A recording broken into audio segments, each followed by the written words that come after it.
こんにちは。工芸てっちゃんです。今日の工芸てっちゃんがおすすめしますが、こちら。高健産ジールのロッキングエクステンションバーです。ね、奥まったところでソケットを落としたくない。しっかりね、ここで保持したいという方に人気のロッキングエクステンションバーなんですが、これ実は意外に珍しいんですよね。日本の工具メーカーで出しているところ、あまりないですよね。KTC さんとかトネさんとかではラインナップにないです。高健さんがジールで出してくれました。僕もね、ちょっと嬉しいです。ということで、今日はですね、こちら、高健さんジールのロッキングエクステンションバーの機構、仕組みと、このはめ合い、気になりますよね。ガタつきとか。そのはめ合いと、そしてラインナップ、この3つに分けてご紹介します。まずは、機構です。はい。こちらがですね、ジールの一般的なエクステンションバーですね。一般的なエクステンションバーはですね、ここのボールを中にあるスプリングがですね、上に押し上げます。で、それがソケットと接合した時にね、しっかりボールがこう接合するわけですけれども、こちら、新しいジールのロッキングエクステンションバーはですね、この中にシャフトが入ってまして、そのシャフトを後ろのバネが前に押し出すと。で、そのシャフトの先端にですね、2段の溝がありまして、この浅い溝が今ね、現状このようにボールを上に押し上げるというふうになってるわけです。で、そしてここのリングを下げると、そのシャフトを後ろに押し戻します。そうすると、先端のもう少し深い溝のところにこのボールが入り込みまして、ボールが引っ込むと。ね、そしてソケットをつけて戻すと、はい、このシャフトがしっかりこう上に押し上げる力になってますので、ボールを押し上げてロックされるという仕組みになってます。でも正直言ってですね、このボールを直接スプリングで押し上げる方の方が押し上げる力はね、強いです。こちらの方はですね、若干やっぱね、押し上げる力は弱くなります。でもこれでね、しっかりロックされるという、そんな仕組みになってます。で、この仕組みはですね、この新しいね、プッシュキャンセルの、ラチェットも同じような仕組みになってます。こちらプッシュキャンセルの、ラチェットはですね、このシャフトがですね、今度手前、こっちがね、上側にこう引き上げるような力になってます。で、そして、浅い溝のね、シャフトがこのボールを上に押し上げていると。で、ボタンを押すと、今度、シャフトが前に出てね、はい、溝の中にこうボールが入って、ボールが引っ込むと。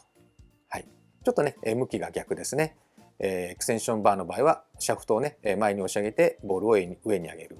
これは、シャフトが上にね、引き戻される力で、ボールを上に上げるというような、向きは逆ですけども、理屈はね、同じような形状になっていると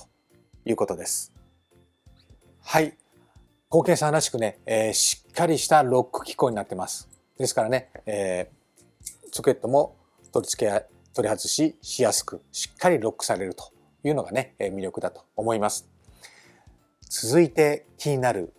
このはめ合いですね。こちらもご紹介しますね。はい。そして次にですね、はめ合いですね。気になるはめ合いです。ジールはですね、ご存知の方も多いと思います。ここの溝がですね、このようなテーパーの形状になってますね。一般的なソケット、ね、はめ合いのところはこのような丸になってます。ですが、この丸にボールがはまるわけですけれども、ジールの場合はこのようにテーパーになっております。はい、テーパーになっているこのテーパーの途中にボールがね、当たることによって引き戻すと。はい。ソケットをはめると引き戻すと。ソケットもテーパーのところにボールが当たるので、引き戻されると。お互いにですね、こう引き戻される、引き戻すという力が発生して、このようにね、ガタつきがほとんどないということをですね、生み出しております。もう一つ、ここのね、スクエアの交差も一般的なソケットに比べてかなり狭くなっているというのもガタつきのない理由の一つではあります。ジールはね、そのようにお互いにこう引き合う力を利用して、ガタつきをなくしております。ですから先ほど申し上げたように、ここのボールを押し上げる力っていうのは重要になってきます。一般的なロッキングのないタイプはですね、直にボールを押し出すので、ほぼガタつきはないです。でもこちら、新しいロッキングタイプ、これも一応ねボールを上に押し上げる力が発生しておりますので、こちらもねほぼガタつきはないです。でもこちらに比べると多少ねガタあります。気にする方は気にすると思いますけど、これほとんどガタがないと言ってもいいくらいのガタつきなのでね、ほとんどの方は気にならないんじゃないかなというふうに思います。でもやっぱり汎用のソケットと比べると、ね、このガタつきですから、このガタつきですので、やはりせっかくでしたらジールのロッキングエクステンションバーとジールのソケットを組み合わせて使うのがですね、ガタつきがなくていいかと思います。せっかくね、ロックする機構がありますんでね、そこまでガタつきは気にせず、ロッキングエクステンションバーを使っていただきたいんですが、そんなロッキングエクステンションバーのラインナップ、こちらをねご紹介します。8分の3はですね、75と125と250、こちらの3種類になりまして、2分の1、2分の1は125と250と、こちらの2種類と3種類になります。2分の1があるのもね嬉しいですよね。そして4分の1はないのというふうに思われた方もいらっしゃると思います。4分の1もですね実はあります。新しいカタログにもね載ってます。でもですね、このロックの部分がですね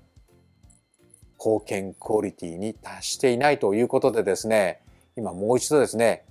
開発からですねしっかりやり直しをされているということで、ちょっとねお待ちいただければというふうに思います。いかがでしたでしょうか。貢献さんジールのロッキングエクステンション、4分の1のね、発売も楽しみに待ちたいと思います。こちらの商品はですねファクトリーギア各店と通信販売で購入できますので、ソケットを落としたくない方、ぜひね貢献さんジールのロッキングエクステンションバーを使ってみてください。